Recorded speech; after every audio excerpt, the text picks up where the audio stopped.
Silalahi.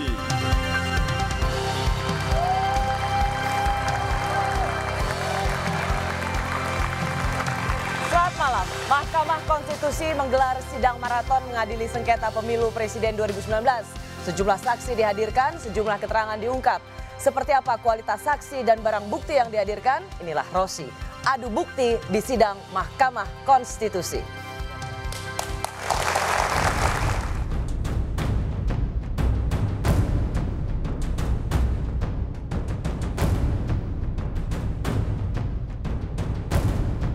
Ya. Tapi saya mohon juga Pak jangan Bambang, ada tekanan, stop. Kalau Pak. tidak stop, Pak Bambang saya suruh keluar.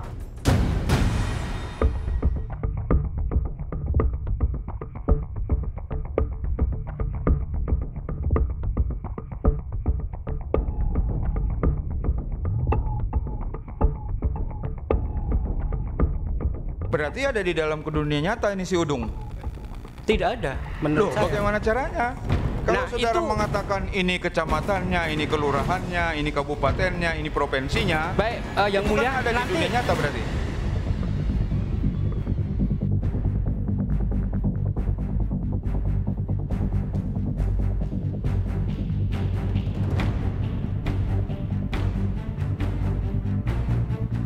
Sepengetahuan saya kurang lebih 15. 15. Tahu dari mana jumlah itu? Saya menyaksikan sendiri. Menyaksikan. Ketika itu ada di mana dia, saudara? Saya di tempat kejadian, saya di Tem- TPS-nya.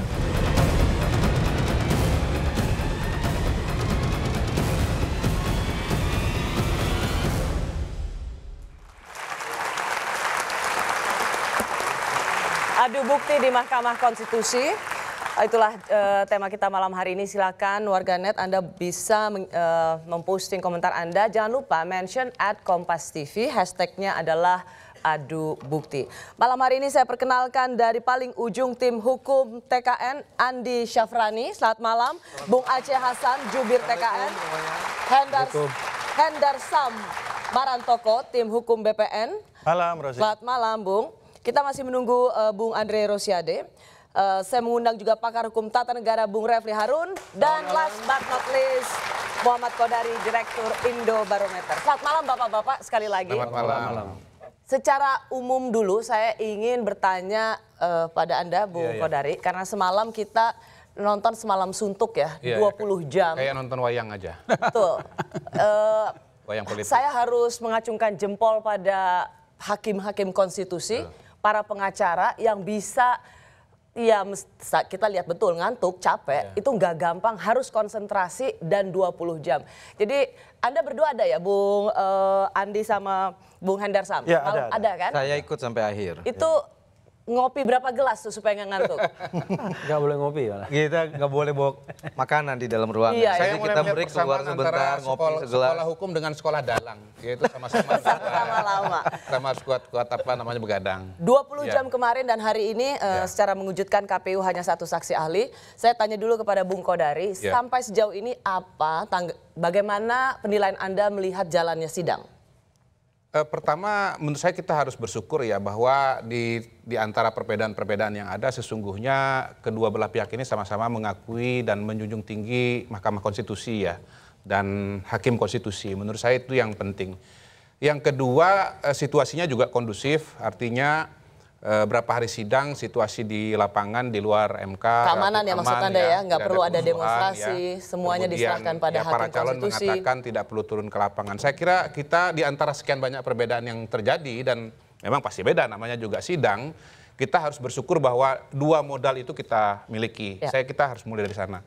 Tapi Anda lihat sendiri bermutu nggak, berkualitas nggak jalannya persidangan ini? Nah begini, menurut saya ada perbedaan dan persamaan antara Pilpres sekarang ini dengan sebelumnya. Persamaannya adalah apa? Minimal dengan 2014.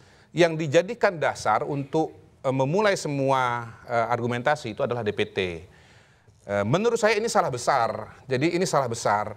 Jadi teman-teman BPN menurut saya melihat sengketa ini dengan kacamata aktivis atau kacamata advokat ya. Harusnya dari kacamata tim pemenangan. atau katakanlah Jadi, kacamata menurut Anda, konsultan, kira-kira begitu. Dalil untuk masuk melalui DPT itu salah? Salah, karena dari 2004, 2009, 2014 ini persoalan yang terus-menerus terjadi dan kemudian ini tidak membawa hasil yang diharapkan. Artinya sengketa itu kemudian diterima dan akhirnya pemenangnya berubah. Itu satu. Yang kedua, memang masalah DPT ini kan sebetulnya tidak berkait langsung dengan hasil ya. Yang dipersoalkan itu kan adalah hasil. Sehingga kemudian saksi kalaupun dia bisa mengatakan bahwa DPT-nya bermasalah, terus kemudian ditanya, Anda lihat nggak DPT itu orang di DPT itu menggunakan hak suaranya? Ya, Hak itu suaranya kita nanti kemana? masuk ke situ sih, Bung Kodari, untuk sebelah detailnya. Jadi menurut dulu. saya salah untuk melihat DPT, dan yang kedua salah untuk berbicara mengenai isu-isu besar seperti misalnya penyalahgunaan wewenang dan seterusnya. Menurut saya BPN mulai dari angka, harus mulai dari angka walau bagaimanapun juga. Nah kan BPN ini kan sudah mengeluarkan angka, mengatakan menang 52%. Saya bandingkan angkanya yang saya punya di situ ya, bahwa angka 02 itu sama persis dengan yang dikeluarkan KPU, tetapi angka 01 semuanya berkurang begitu. Nah menurut saya harusnya BPN pilih saja beberapa provinsi, beberapa wilayah besar, yang kemudian itu cukup untuk membalikkan suara, dan buktikan satu-satu di tiap provinsi bahwa di situ terjadi masalah begitu. Ya. Dalam pilkada Dan bisa membalikkan hasilnya. Pilkada itu harus dijadikan pelajaran. Di pilkada itu tidak pernah yang namanya, atau jarang sekali yang namanya diperintahkan PSU secara menyeluruh, tidak pernah. Pasti hanya satu Misalnya daerah Jatim tertentu. ya, yang dipersoalkan itu di mana? Madura. Pemungutan suara ulang di Madura. Kemudian Sumatera Selatan antara Herman Deru dengan Alex Nurdin. Yang dipersoalkan bukan seluruh Sumatera Selatan, tetapi Ogan Komering Ulu, di mana ada program Alex Nurdin yang dikatakan mempengaruhi suara yang merupakan basisnya Herman Deru. Atau saya tambahkan yang terakhir, bagaimana pertarungan antara Gani Kasuba dengan Matmus di Maluku Utara yang diadakan pemungutan suara ulang dan dipersoalkan itu hanya di Halmahera Selatan saja. Jadi kalau semua ini tidak jelas, ini kemudian mana yang bermasalah dan mana yang harus diubah. Oke, kita cukupkan sampai di situ dulu, Bung Kodari. Jadi ini problem konstruksi ya, memetakan masalah. Ya. Kita ke Mendasar sekali. Bung Refli Harun sebagai pakar hukum tata negara. Banyak yang mengatakan atau memuji opening speech Ketua Mahkamah Konstitusi yang menegaskan bahwa hanya takut kepada Tuhan dan hanya tunduk pada konstitusi. Banyak yang menganalisa bahwa ini bagian dari memastikan pada publik yang selama ini sudah langsung mencurigai Mahkamah Konstitusi akan berpihak. Dengan perjalanan sidang selama ini, apakah para hakim-hakim konstitusi itu sudah memilih, kan ada beban psikologi sebenarnya, tapi ini sudah menjelma menjadi satu energi positif yang menjaga marwah Mahkamah Konstitusi? Saya ingin memulai dari agak joke sedikit ya. Don't trust somebody who say trust me. Begini, saya kira begini, ada soal-soal yang sifatnya misalnya soal independensi ya. Tapi ada soal-soal yang sifatnya teknikal. Terlepas dari misalnya ada permasalahan soal misalnya kecurigaan, ya, penilaian bahwa hakimnya tidak independen dan lain sebagainya. Tetapi kalau materi permohonannya itu tidak kuat, ya memang sulit. Dan Anda melihat materi permohonan tidak kuat? Tidak kuat dari sisi pembuktiannya. Itu yang jadi persoalan. Dari tim Prabowo Sandi, tim hukum Prabowo Sandi. Saya lihat misalnya kan materi permohonan itu 3 bagian. Ya. Bagian pertama soal syarat material dan formil. Nah itu soal ma'ruf amin dan lain sebagainya, soal LHKPN. Yang kedua soal kualitatif ya. Kemudian soal kuantitatif terakhir.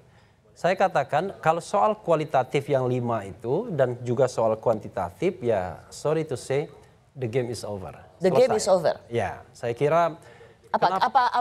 Kenapa Anda langsung mengatakan the game is over? Karena pembuktiannya tidak kuat. Jadi kalau kita mau mengatakan misalnya itu TSM, ya, itu saja susahnya minta ampun. TSM dikaitkan dengan perolehan suara lebih susah lagi. Bung Refli, apakah kemudian dengan analisa Anda itu sekaligus menjawab mengapa KPU tampak percaya diri sekali hari ini hanya satu saksi ahli, nggak perlu ada saksi-saksi lainnya karena mereka merasa memang ada kelemahan dari sisi pembuktian. Yeah, that's right. Kalau saya mau mengatakan hanya satu sisi saja yang barangkali masih orang menunggu soal status ma'ruf amin. Ya, Dewan Pengawas Syariah. Kalau ini ada 4 isunya ya, saya tidak ingin. Kita akan ke situ lagi. Kita akan ke situ lagi. Tapi menurut Anda tepat nggak KPU hari ini hanya memunculkan satu saksi ahli? Saya bicara dengan beberapa pengajar hukum tata negara, mereka sedikit agak kecewa. Kenapa ini panggung KPU untuk benar-benar membantah segala tudingan pemilu curang, sistematis, TSM itu?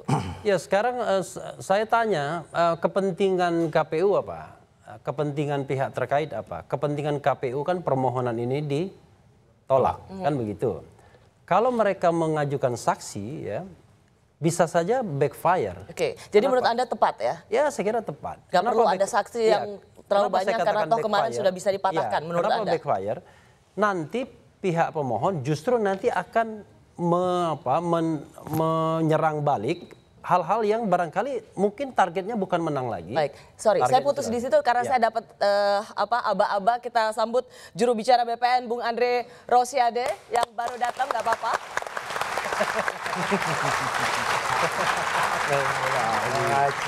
Terima kasih sudah hadir. Saya tahu pasti alasannya macet, jadi saya tahu memang Palmerah macet sekali. Terima kasih ya Bung Andre sudah hadir.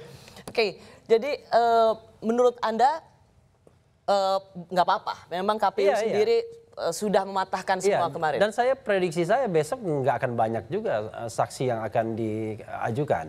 Tadi saya katakan kalau seandainya saksi baru ya dari pihak termohon dan pihak terkait banyak, maka itu akan membuka front baru. Oke.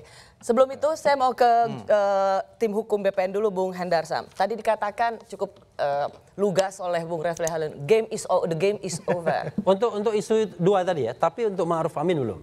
Itu untuk dua isu itu tadi sekali lagi Anda ini? Kuantitatif dan yang 5 kualitatif tadi. Tapi Ma'ruf Amin belum. Oke. Ya sudut pandangnya pasti berbeda dengan kita. Bahwa kami berpendapat dari sisi pembuktian apa yang sudah isu-isu yang ada dalam permohonan itu sudah terkonfirmasi dalam 190 kurang lebih alat bukti dan saksi yang dibatasi 15 plus 2 orang ahli. Jadi ya wajar saja kalau dari Bang Refli bilang seperti itu karena sisinya tapi bukannya itu sudah diseleksi betul menjadi saksi-saksi terbaik. Makanya kita berpendapat untuk saksi karena sudah kita anggarkan ada 30 orang saksi dan akhirnya mendapatkan kuota 15, maka kita harus memilah-milah kan saksi mana yang lebih punya kualitas dan bisa mengcover seluruh dalil kita. Nah, ini jadi masalah kan kayak gini. Kalau nanti mazhab yang digunakan oleh hakim konstitusi adalah mazhab kalkulator seperti itu, lebih ke kuantitatif, apakah contoh dari satu alat bukti saksi saja 15 saksi ya kan, apakah bisa mengcover contohnya 34 provinsi yang ada di Indonesia?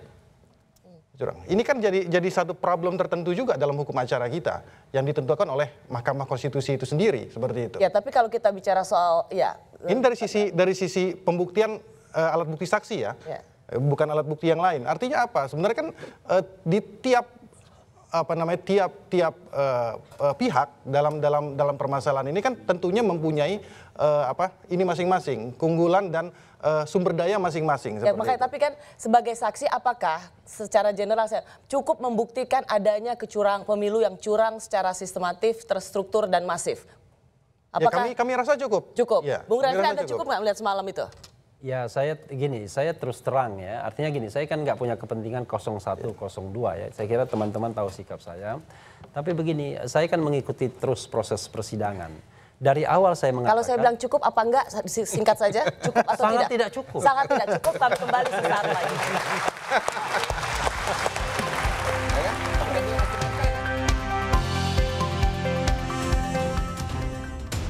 Please get out. Please get out. Please get out. Daripada disebut tidak tahu sopan, lebih bagus keluar. Saya mohon dihadirkan bukti P155 untuk saya konfrontir kemudian dengan bukti yang disampaikan oleh KPU. Sudah disumpah ya? Iya. Tadi Anda mengatakan itu tidak ada di dunia nyata dan Anda yakin sekali gitu. Iya. Sekarang Anda mengatakan Anda tidak mengecek dan mengatakan tidak tahu. Yang mana yang harus dipegang? Siapa yang memaksa itu? Majelis. Siapa yang memaksa? Apa paksaannya? Saya sedang bertanya, tapi kemudian diganggu terus-menerus. Tidak, itu kan saya bertanggung jawab supaya orang jangan diarahkan ke apa yang ada dalam pikiran penanya. Pak Bambang sudah stop. Ya. Tapi saya mohon juga Pak jangan Bambang ada tekanan, stop. Kalau Pak. tidak stop, Pak Bambang saya suruh keluar. Ahli mengecek atau tidak bahwa dia menggunakan hak pilihnya. Tetapi kita mengetahui di TPS itu ada data Iya, data pertanyaannya, Ya. apakah ahli mengecek atau tim ahli atau ahli koordinasi dengan pemohon atau kuasa hukum pemohon? Saya tidak ke sana. Tidak ke sana, baik. Berarti ahli tidak mengecek. Yang kedua, Pak Ali agak santai. Ya. Ini sudah subuh nih. Bahwa ini pengakuan bahwa ya kecurangan itu adalah seperti suatu kewajaran gitu. Jadi itu ya, adalah suatu fakta dalam demokrasi, tapi bukan untuk dilatih untuk melakukan suatu kecurangan, begitu? kita memang tidak dilatih untuk itu, tetapi ini adalah semacam pengakuan Baginda yang mulia bahwa jangan Baginda dan saya kira aja lagi. Saya baru bangun tidur.